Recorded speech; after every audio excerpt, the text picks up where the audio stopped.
A kiss? That was what he asked the woman before him in exchange for his sore eye and cut-up arms and the half-hour of his life he had spent sneaking into the gardens and rescuing a dog from thorns, only to be caught within the same snarl himself? Was he mad? Desperate? Hopelessly sotted?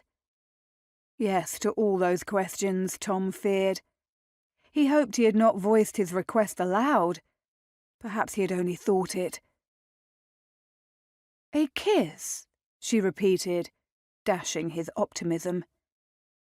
Here was his chance. He could rescind the offer. Remind himself she was the hated cause of all the unrest next door for the past fortnight. That even if she did look as luminous and lovely as an angel in the moonlight, an entanglement with another female, particularly this one, was the last thing he ought to entertain. "Yes," said his stupid mouth. "Very well." Her voice was surprisingly no-nonsense as she moved nearer to him. The scent of tuberose came with her, not cloying but decadent. A hint of another note, unless he was mistaken. Jasmine. Yes, that was it. A breeze tossed up the rose bushes, inviting their sweet scent to join in as well. He felt for a moment giddy. Probably the whiskey. Definitely the whiskey. There was a swish of skirts and petticoats as she plucked the canine from his arms. "I will return in a moment to pay the forfeit. Since you rescued Lady, it is only fair." What a cad he was!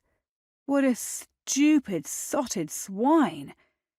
All Tom could do was stand there and watch her whirl away from him, disappearing into a doorway he knew from experience led to Lord Alresford's study. Of course, it could hardly belong to old Alresford any longer, could it? The curmudgeon had taken every stick of furniture with him when he had gone. Tom had watched it all go, having not a bloody thing better to entertain himself. Likely nothing but the carpets and wall hangings remained. Why the hell was he thinking of Lord Alresford now?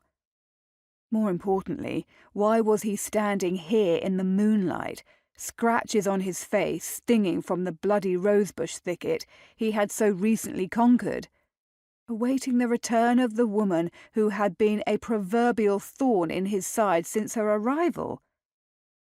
He ought to slink back to where he belonged, take up his whiskey bottle and drink himself to oblivion before passing out in the grim haven of his empty bed.